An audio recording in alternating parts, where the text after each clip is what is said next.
Yeah.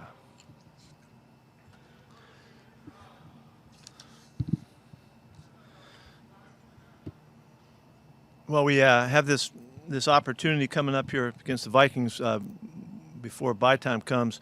Um, we're looking forward to finding the consistency that's got us to where we are, just winning 4 games, and we're going to try to do it again.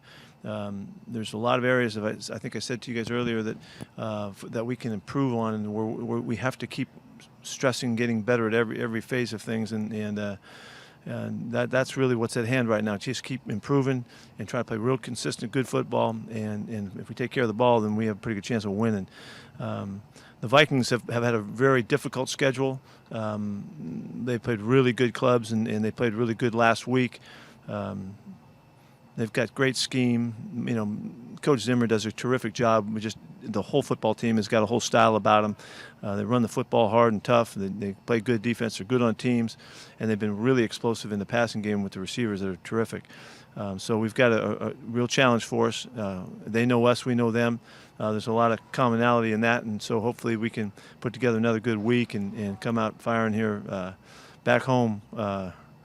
Playing in the Northwest. It's good to be home. Good not have to take that trip that we keep ripping across the country. Bob? Yeah, Pete, we saw you sign Snacks Harrison and Jonathan Bullard today. What is sort of the plan with Snacks and being on the practice squad for now, and then how does Jonathan Bullard fit into things as well? Well, both guys we're hoping are going to help us, and Jonathan, you probably don't know as much about. We have some background with him. Clint coached him a while back, and so we have some inside scoop on him. We're excited to see how he fits into the rotation. And with Snacks, Damon's he's been a real force in the league, and he's got a real special style, and he's so big and so strong and stout in the middle. This opportunity to get him now and to get him on the practice squad is to give him some chance to work and get ready and learn what we're doing and see where he can fit in as soon as possible. If you've noticed, we've been able to use players off our practice squad that have been playing in our games, and they've been part of it. It's an expanded roster in the new format, and we're trying to take full advantage of that and make the most of it. So, whenever you can get a guy, Damon comes to us. He's a player that's got big character in the locker room. His attitude and personality that you add to the team is really special, and so whenever we can do that, we're trying to get better, and so hopefully he'll be able to add in. Right now, we just want him to just get to work and get going with us. Jen? Coach Delvin Cook leads the NFL not only in yards but also in broken tackles. What is it about his style of play that has him leading in that category? He's really explosive. He's got great speed. He's not the fastest running back in the league, but he plays like it. He's such a quick accelerator that the whole field is available to him on any play. He can wind up on a play that starts wide to the right, all the way going out the back door. He's done that multiple times, and if he's running an inside play, it could wind up being an outside play in either direction. He's very creative and very explosive, and obviously looks like he's in great shape and really fit and ready to handle it. And they can throw the ball to him, and he's really dangerous in the open field. So he's an excellent football player. They create the balance that an offense can have by having him in the backfield, and it's a real good part of their game. It's really helping their play action game too. Corbin? Hey, Pete, you've been very forthcoming about the discipline that's necessary to play during a pandemic. I'm just curious, seeing what's coming out of Tennessee now with some of the players holding their own practice when they were not supposed to be doing so, do you think that forfeiting games should be on the table or losing draft picks? What do you think is the appropriate response to try to punish a team when stuff like that's going on right now? Well, that's really league business, Corbin. I don't, they don't. The league doesn't want teams to find a way to get ahead of another team, and they're trying to keep the competitive, playing level equal. And so if guys aren't, if teams aren't doing what they're supposed to do, then you got to do something. And I don't know what's appropriate right now. We're in kind of new territory right here. Sometimes you get fined and you got to pay it, and sometimes you get docked something, you got to give it up. And so I don't have a good thought for how you would balance that out or where you should go. It's really not my discussion, but we're going to try to do everything right so we don't have to even face that issue, of course. But the league, you got to expect the league to take action. They're trying to keep the 11 level playing field, and that's really a big issue for the league. And so that's how they're going to go about it, and that's how they're doing it. Sorry, John? I don't have much. You just mentioned the bigger practice squad being able to move guys around. I know this all kind of came about because of the unusual circumstances of this year, but do you like this? I mean, would you like to see more flexibility to have more guys? Yeah, no, I really, John, I think this is great. It's great for a lot of reasons. When you're practicing, I mean, if you can imagine being on a football team and you're on a practice squad and you know you can't play, as opposed to now you're practicing and you got a chance that you could be playing in this game, and all 16 guys have a shot, and it's just better. It's just a better way, and I don't know, what'll happen in the future, but the flexibility, the opportunity to use those variables to coach, it's cool. It's a cool part of it. So it does call for John and I, the personnel people in the football staff, to really work together on this. But I think it's a great new way. I hope we can find a way to keep something similar to this. And plus you got 16 guys instead of 10 guys. He's got more guys playing football that love the game. That whatever that is. 6 times 32, it's probably 100 and something. That's a lot of players that get to play the game that wouldn't get to play otherwise. Jen, you want to add that up real quick? Don't do it. You'll screw it up. Curtis? Next. Yeah, Pete, how are Jamal Quinton and Jordan Brooks doing, and what led to Nico ultimately needing to go on IR for you? Well, let me start with Nico. Nico's got the athletic hernia kind of symptoms coming right now. We got to see what he needs to get right. He's been working real hard to get back, and he just can't get going. Often when you have that injury, you feel okay, you don't hurt, but you just can't quite stride and go, and that's kind of where he is. He's worked hard to get to that point, and so now we know. So we got to try to get him fixed up and whatever we can do. I'm not sure what the course will be, but we're open to everything for him. You asked about Jordan Brooks. Jordan's he's still working on coming back. He's not able to move around yet, so it's going to be hard for him to get back this week. Did you mention somebody else too? Yeah, Jamal and Quinton Dunbar. Yeah, Quinton went through the walkthrough today. He'll practice tomorrow, and we'll see how that fits for him coming back. He's determined to try to get back for this ball game, so we'll see what happens there. Jamal's still going to be another week away. Unfortunately, he's not going to make it back. That was a good one. I gave you that one.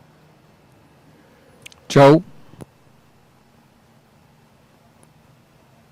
Pete, curious if a guy like Damon Harrison can help free things up for Jaron Reed, maybe from a pass rush standpoint. Well, Snacks has been a notorious run defender. I mean, he's big time in the middle and stopping things up. He's not been a guy that's going to be the third down pass specialist. But that doesn't mean that on the earlier downs, by him creating the penetration, he can't free up space and all that. He's been a factor like that in the past, and so we'll hope for that. As we get going, we got to get him back in there first. Jackie? Hey, Coach, you mentioned Minnesota and their explosive plays. Their rookie receiver, he leads the league and catches over 20 yards. Can you talk about his impact on the team and then also their other, the tight end? Yeah, if there's enough time in a 4-game season to start slow and then really get going, I mean, it took him a game or two, and then he's just exploded on the scene. He's a fantastic football player, in every way. He's explosive. He's big enough.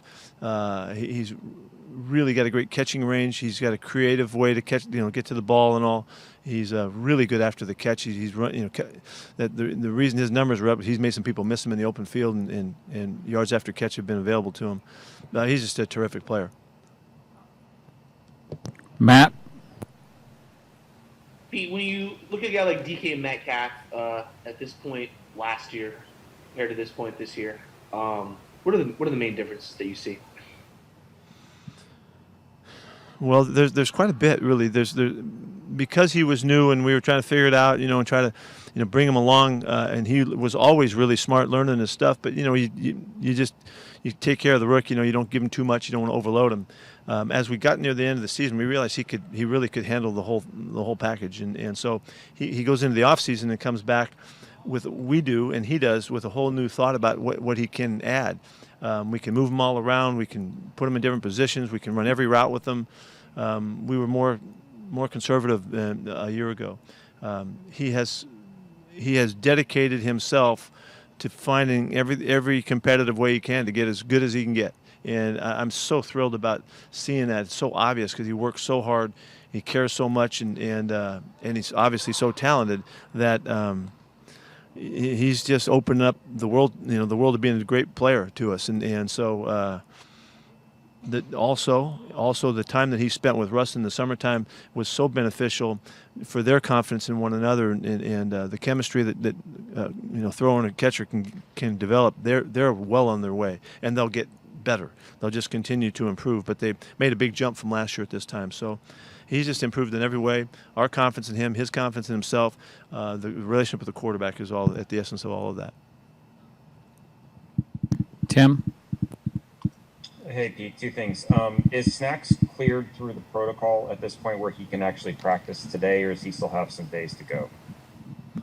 No, if he's out here, he's cleared. Yeah, so he's okay, and he's going to be participating today? Yes. Okay. And then what do you remember about when John, showed you Ryan Neal and the idea of bringing him into the practice squad? I believe it was before the start of, or at the start of last season.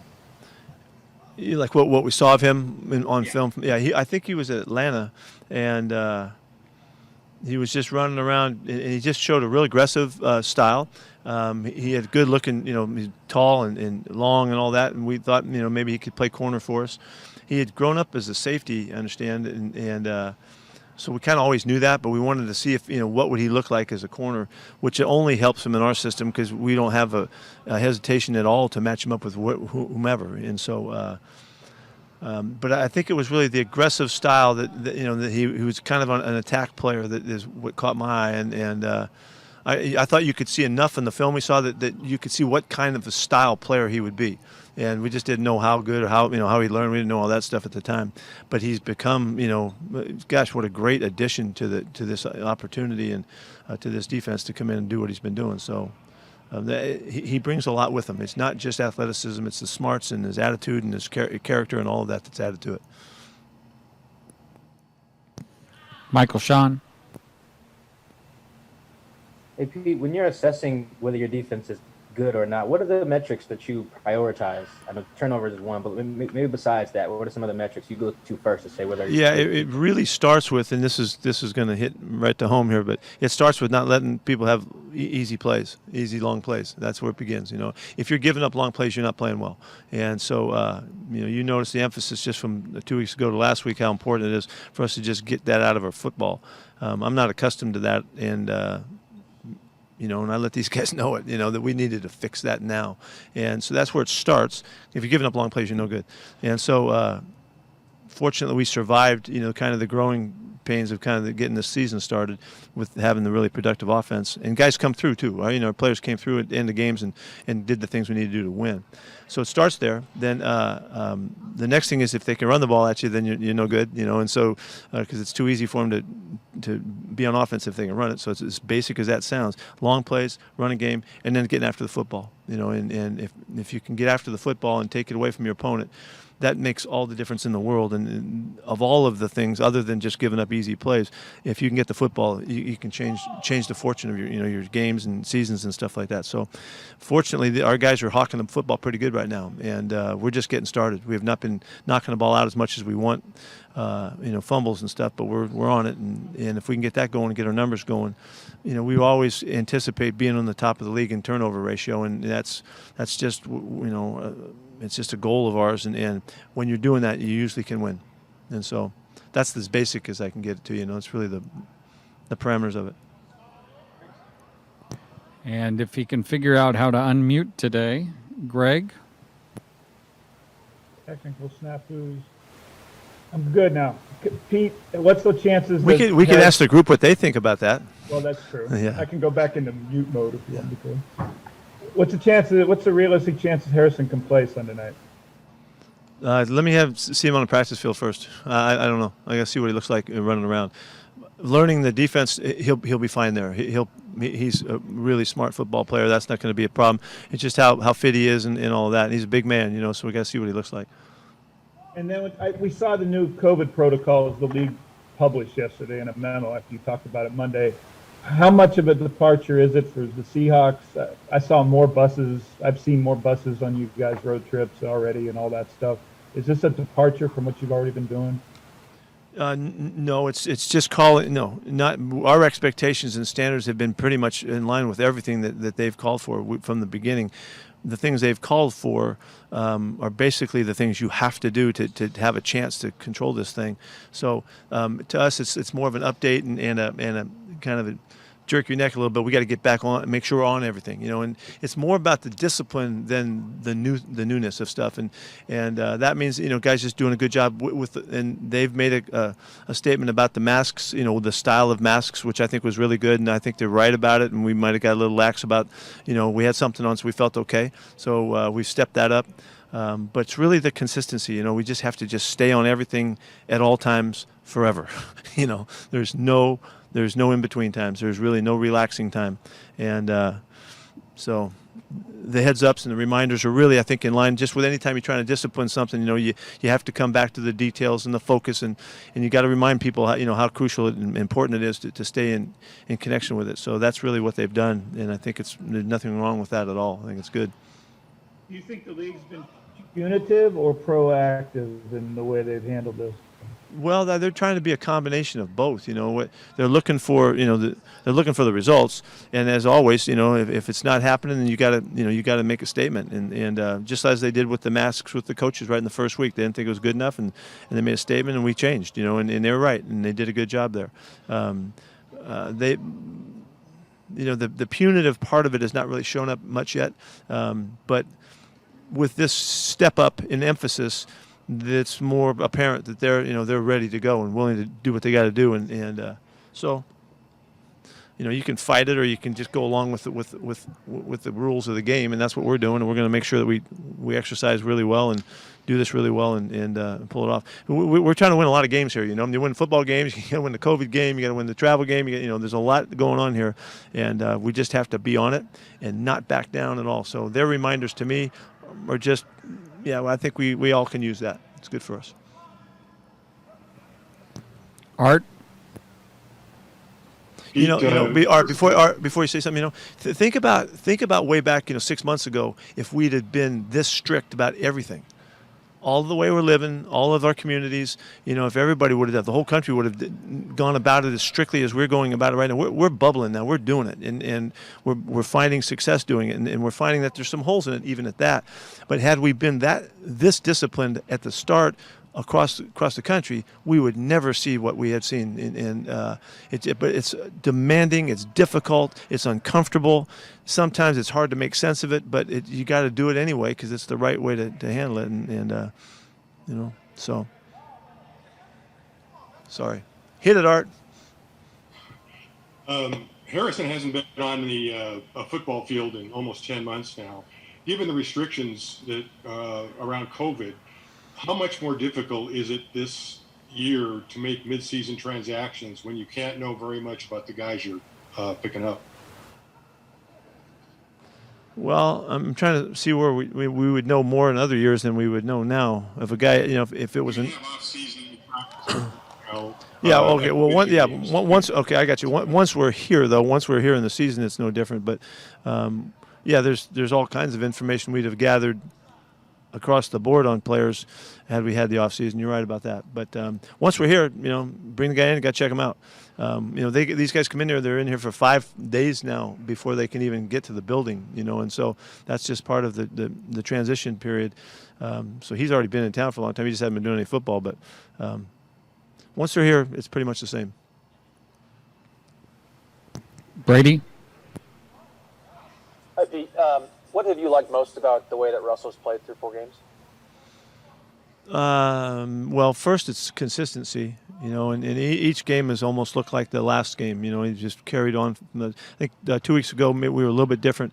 Didn't feel quite the same, but the results were excellent, and so his consistency, his command of what's going on, his comfort in the pocket with our protection, his connection to his receivers, using them, uniquely to the way they bring their game, because Tyler and Russ operate on a level that nobody knows, and he and DK are finding a way. He and Greg are finding a way to start hooking up in crucial situations, which is great. So, I mean, I think it's all of that, but I think the consistency and is what's most important, and I do think it's because of all of the factors fitting together. Thanks. Jackie? Coach, yesterday ESPN had an article that ranked Carlos and Chris Carson as two of the top 10 backs in the league. And I'm just curious what you like the most about this combination. Oh, man, I love this combination. I really do. I can't wait for Carlos and Chris to get back out there. I hope Carlos will get back in this week. What I love about it is we have two guys that present alike issues for our opponents, and they both just are relentless at being physical and aggressive. And I just love that part of the game, their style. And they don't look the same when they run, but the results are similar. They both rushed for 1,000 yards last year, and in kind of similar fashion. So it's just the constant that we can bring you. We have two hammers, and I love the way those guys play. So it's really fun to have them. Curtis? Pete, has Rasheem Green progressed to where coming out of the bye he'll be back available for you? Do you know yet? There's a good chance. Yeah, there's a really good chance that should happen. He's got a couple things he's got to get done, but he's working great, and all the reports that's likely to happen. Last question, Bob Condotta. You mentioned Carlos. So it sounds like he's got a chance to get back this week. I was curious if his shoulder thing is related to the surgery he had last year at all, or no, it's the other shoulder. Matter of fact, he's going to practice all week like he did last week. We're not going to get him hit during the week, so he'll keep, again, like I said, he'll be able to keep his timing and tempo and all that stuff and conditioning and all of that. And then if he feels good enough to do it, then we'll go. There's that big week coming up, the bye week, can work in different ways for us, as we try to project how to do this. And so if he doesn't play, then he'll get 2 big solid weeks, and then the next week as we prepare to, and he'll be in great shape. We should come out of this bye really with a real boost from our personnel, which we're excited about. But I know he wants to play right now, so we'll see if we can get that done this week. And then you kind of mentioned it, but Philip Dorsett, is he a guy who could maybe come back after the bye as well? We're absolutely. I just talked to Philip today. That's exactly what the plan is for that to happen. So that's what we're shooting for. Thank you, everyone. Okay. See you guys.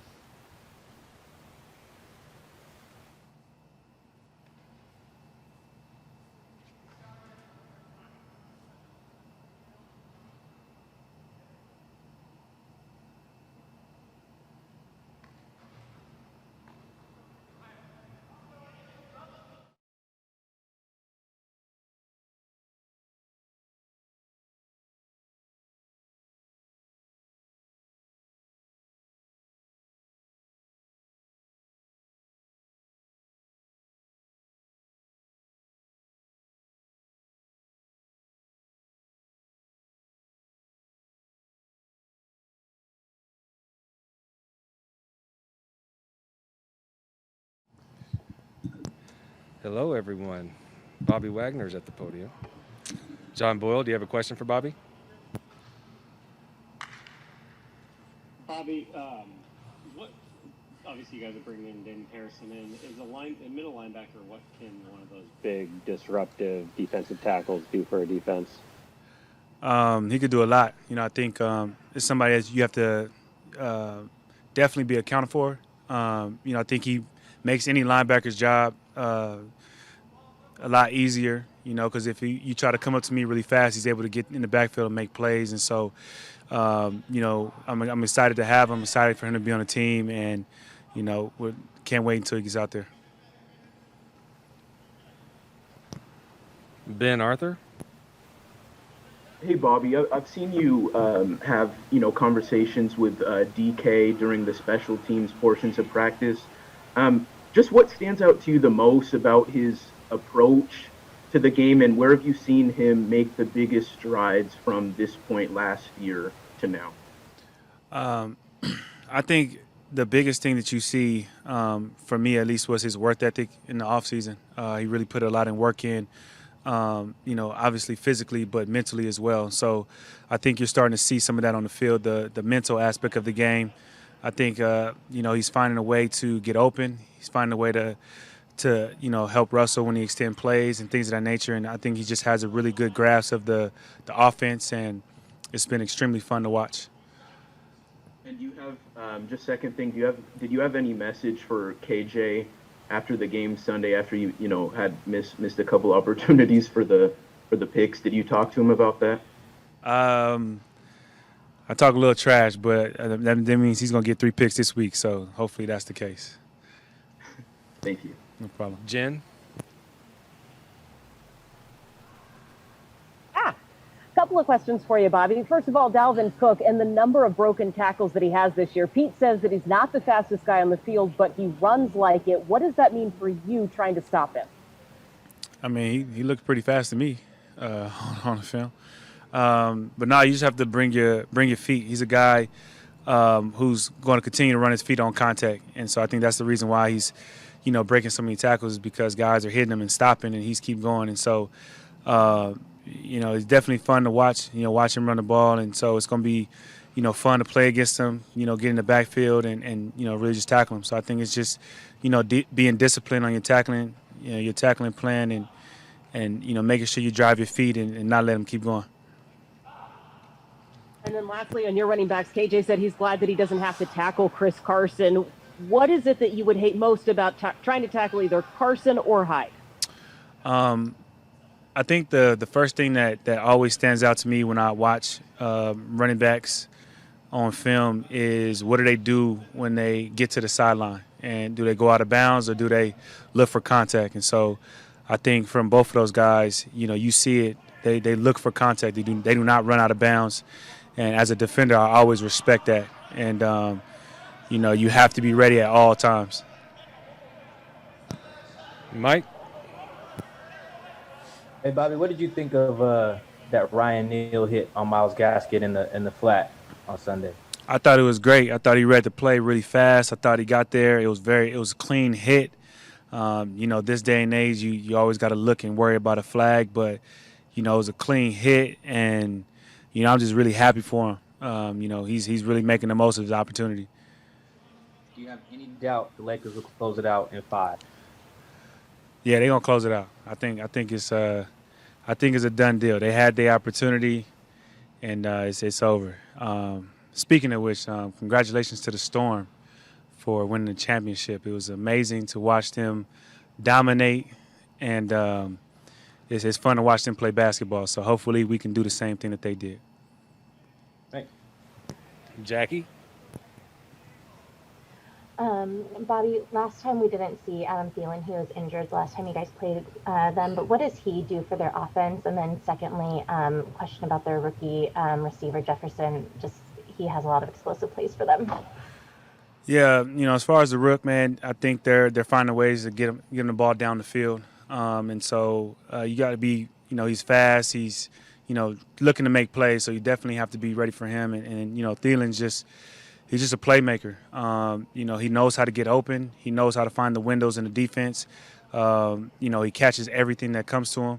And so he's a guy that you just have to know where he's at, at all times. And even if he's covered, you have to expect the ball to come that way, because, he's put a lot of confidence in the quarterback to throw him the ball no matter how much he's covered because of his hands. Art? Bobby, you guys blitzed 18 times less last Sunday than you did against Dallas. Well, how did you look at those results? What did you think helped the defense in blitzing less? I don't know, put us in coverage more, made us, kind of QB key a little bit more, play closer attention to the quarterback. I think it's just one of those things when you have, great players looking at the quarterback, trying to find the ball. I think it's always is good, but, our blitzing is good too. Masvita.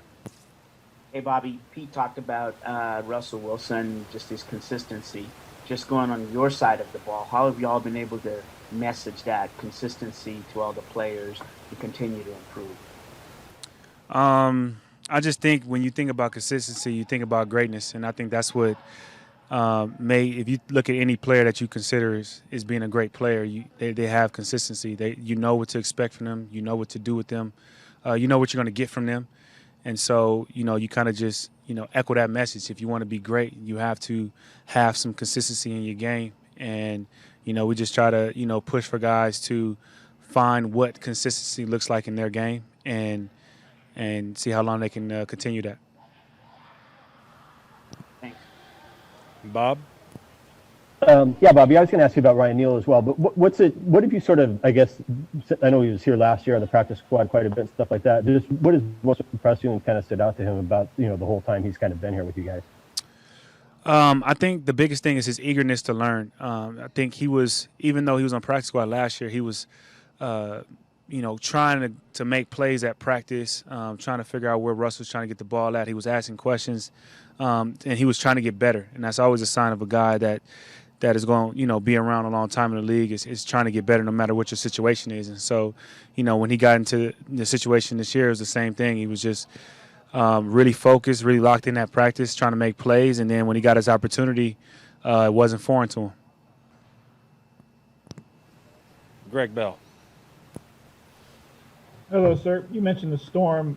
Did you notice the Storm's stances in equality and how much they stood up for Breonna Taylor, for instance, and against one of the team owners who didn't have the track record? Those kind of things while excelling on the court. Yeah, I definitely noticed them, and I think it's something that I feel people should recognize a little bit more. Not just them, the WNBA as a whole. I think they were the first group to really, start to make those demonstrations and do those things. And I don't know if they got the proper love that they should have gotten. So, when I saw the Storm do what they did, it wasn't, too foreign what what their league has been able to do. It's been very impressive. It's been influential in many ways. And I'm grateful for all those ladies. Sue Bird a GOAT? Huh? Is Sue Bird a GOAT? Yeah, of course. Of course. She's a legend. She's a legend. She's a legend. She should get a statue somewhere. It's no matter where it's at, she deserves a statue. And one football one, Bobby. They mentioned your teammate, your coach after the game mentioned dropping into coverage a little deeper against Miami. What was the effect of that? What do you think paid off doing that? I just think it allowed us to match up a little bit better. Not have things go kind of, behind the linebackers, just, extending our depth, just having a little bit more eyes on the quarterback. It just made it, hard for the throw and made him hold on the ball a little bit more. And so just trying to, find ways to help out the rush. AJ McCord. Sorry, take me a second. So sort of along the lines of Greg's question, I know a few weeks ago you said you wanted to see the NFL make it easier for players to add names to the list, put their own messages quarter of the way through the season. How do you feel about how the league has made sure that your message of social justice and racial equality have stayed front and center, and what would you like them to do and continue to do? I think they're doing the best they can. I think there's a lot going on, and so I really feel that the demonstrations and everything, they're amazing, but it's not the end all be all to everything. We have to really just understand everything that's going on, not just from voting for the president, but voting for everything else in your city, in your community. You just have to educate yourself and really be honest. So I really feel like that's the biggest thing that I've been focused on, is educating myself on a lot of things that I wasn't aware of probably a few years ago. I'm a vet. Y'all can't get me. My bad. Sorry. Thank you. They was acting like I was a rookie at this. All right. Thank you, Bobby. We're good? Perfect.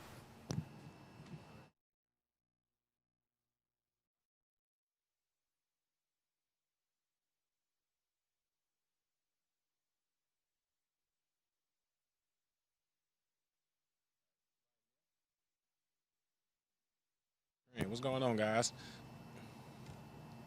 I can't hear nothing. Oh, okay, cool.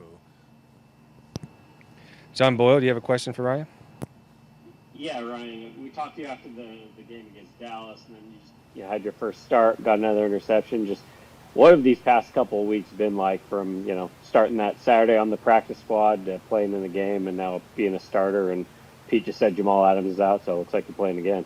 I think the word would be fast. I mean, it's just been fast, and I kind of like it like that because you don't get a moment to take it in. It's kind of just like, hey, next man up, buckle up, let's go. So that's kind of how I've been looking at it.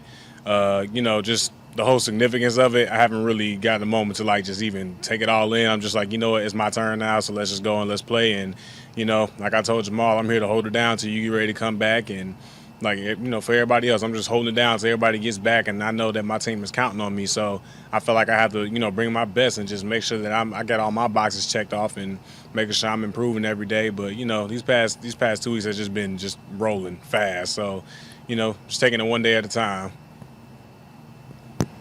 Jen?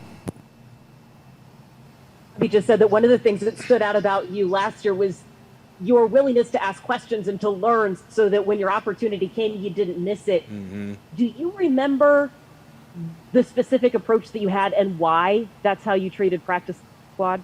Well, I think it's just because, the whole practice squad thing is I read an article like a long time ago. I forgot who written it, but it's, the 1 foot in, 1 foot out. And it's just like you never know how things turn out because, in the season, especially this one, kind of being similar to the lockout back in 2010, it's just like injuries are going to happen.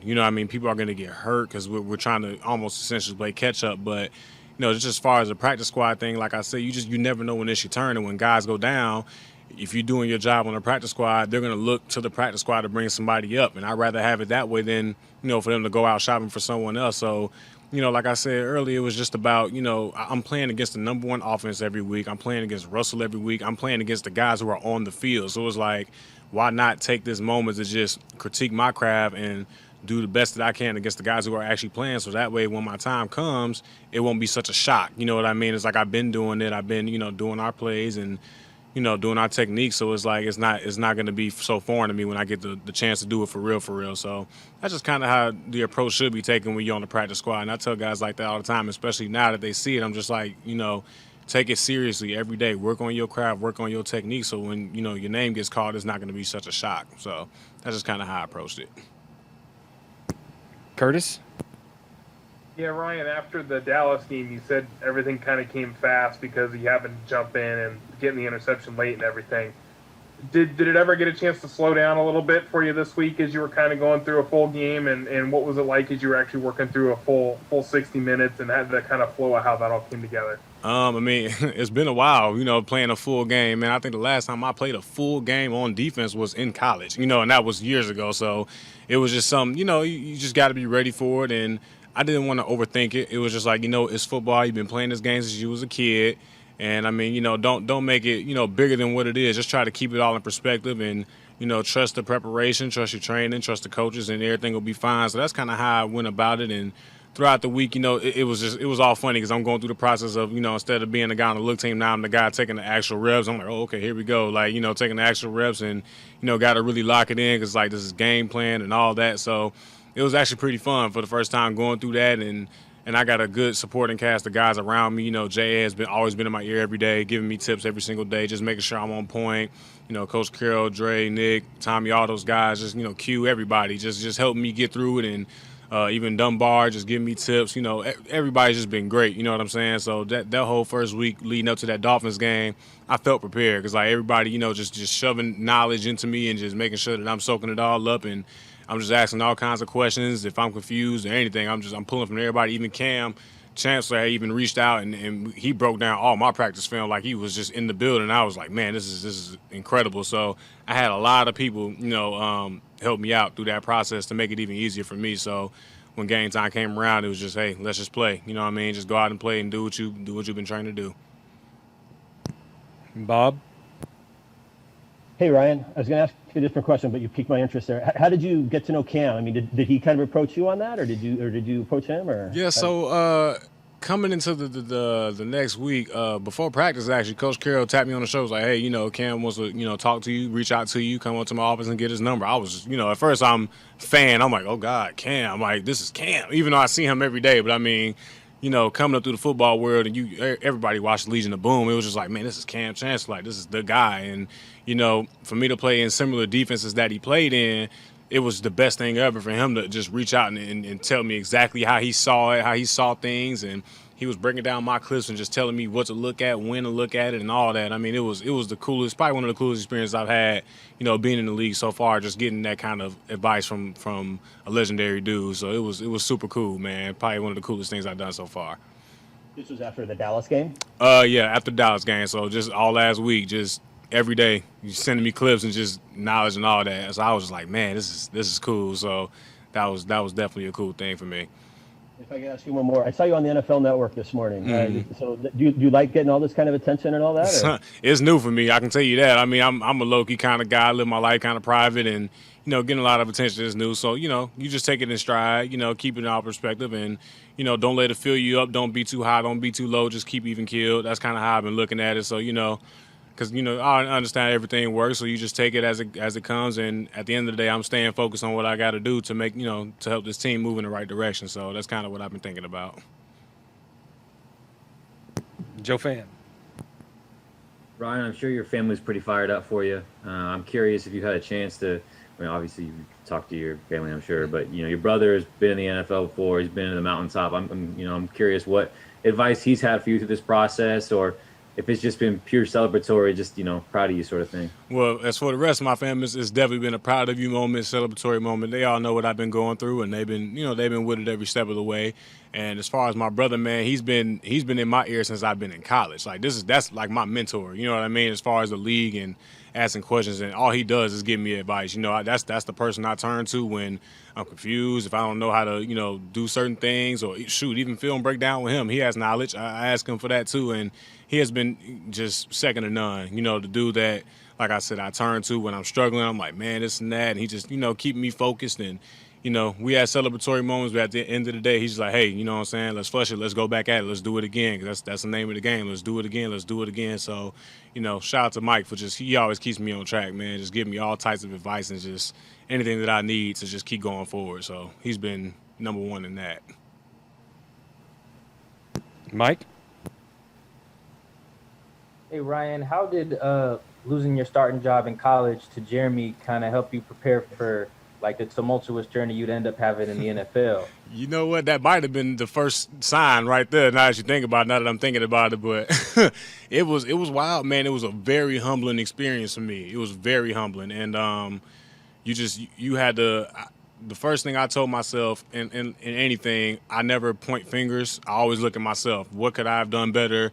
How could I have been a better player, and what can I do about it now? And when that happened, I looked at Chan. I'm like, you know what? I'm just gonna love you up and teach you everything that I know. Because if you the guy, you the guy. You know what I mean? And I'm gonna fall into my role. And it was like I said, a very humbling experience for me, and it definitely was probably one of my first scars starting into my journey. Just learning how to take a hit and keep it moving. Understanding that you are in control of a lot of things that you do, and you can't really blame anybody else. I can't blame Jeremy Chin. Jeremy Chin's a great player. You know what I mean? He's been doing it since day one, and you see it. He's doing it now, but we stay in contact, and we love each other more than anything. And in that last year we had together, it was truly something special. But yeah, it was definitely one of my first wounds, and I learned a lot from that. And it prepared me for what I was about to, experience going through the league, just understanding my role and stuff, understanding when I'm, if I'm a service guy, I'm a service guy. I'm a serve, you know what I mean? And that's what it kind of did for me. So it was crazy. It was crazy, but man, it was necessary. So. Did you talk to Coach Rogers about that now that you get starting? Oh, no, we don't talk about that. We talk about the good stuff, man. He know what's up. I got love for Coach Rogers. He was probably the first DB coach that I actually, he taught me the game, taught me the details, and, got me on the right track, and it all worked out for the better, as you can see now. So I still stay in contact with Coach Rogers. We talk every day. Even when I was in college, we was watching film together. I'm supposed to be in class, but I'm in his office watching film with him. You know what I mean? Just trying to get better at this game. So, man, shout out to Coach Rogers, man. It's definitely my guy for sure. Thanks, Ryan. We got Cody Barton up next. All right, y'all. Thank you.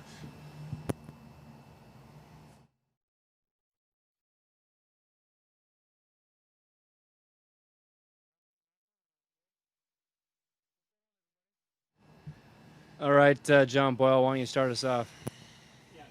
Cody, you got thrown into a starting role late last season. Being back kind of in that position now, how much better prepared are you in year two than when you're going through all that as a rookie?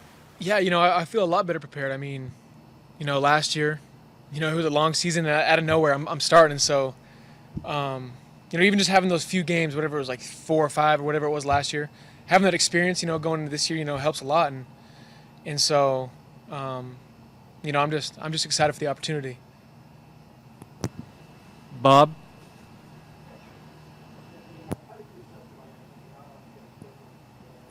You're on mute, Bob. Oh, I'm sorry. There we go. How do you assess your play against Miami? Obviously, you had the tip early that led to the interception and all that, but how did you kind of, assess the whole game there for you? I wasn't. I didn't have a great game. I'll say that. You know what I mean? I wasn't super pleased with it, but at the same time, the past is the past, and so I'm just looking forward to the next opportunity. Mike LaShawn? Hey, Cody, you had that big hit on special teams. I can't remember which game it was now that I think about it. But how long have you been waiting to hit somebody like that? It's been a while, man. I've been waiting to hit somebody, but it happens fast, just running down there, and if it presents itself, you know what I mean. I'm gonna hit somebody, but I think it was the Patriots game, is what it was. But that was fun. That was fun. What did you learn from? You've always been a guy who studies a lot and prepares during the week. What did you learn from Bobby, maybe to take that part of your game, the film study part, to the next level? Yeah, things I've learned from Bobby and KJ, just film leaves you clues, and teams are always going to adjust and change things up, but the film you watch gives you clues, and so when you're in the game, it gives you I'm not going to say every time what's coming, but it gives you an educated anticipation, if that makes sense. And so, they've shown me how things leave clues, and so you can anticipate things coming. Although there are tendency breakers, and they're gonna change things up, but that's something that they've taught me for sure. Brady? Hey, Cody, could you help us understand what the difference is for you when you've played Will versus Sam? I know you've started games at both of those now. Yeah, Sam, you're on the ball, and it's it's a big boys game. You're up there and holding the edge, and Sam's different. But then Will, you're off the ball, you can see a little more, and obviously being back, and so it's just two different perspectives on the field. Sam, you're right up in the mess of things, and it happens quick. Will, I'm not gonna say it's you have more time, but at the same time, you're off the ball and you can see a little bit more, and I don't know. I like off the ball better.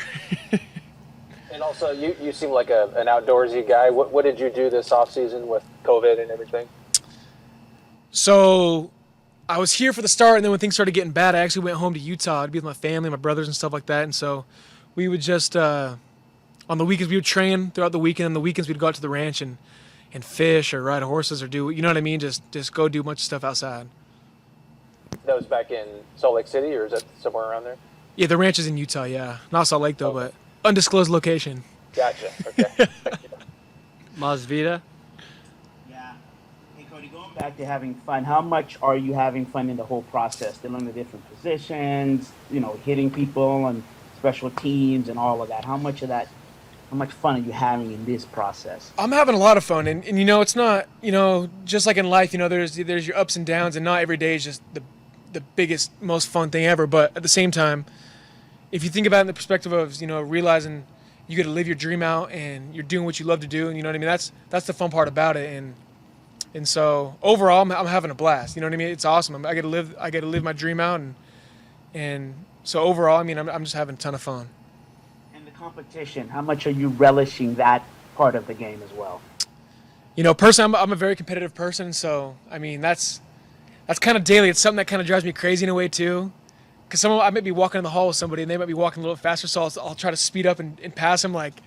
But I mean that's just that's big in this program is the competition, and that's what we're all about, and so I mean that's just kind of what drives everybody. Thanks. Last one for John Boyle. Yeah, Cody, you just mentioned when you were talking about Sam and Will that you kind of like being offline of scrimmage, you like that better.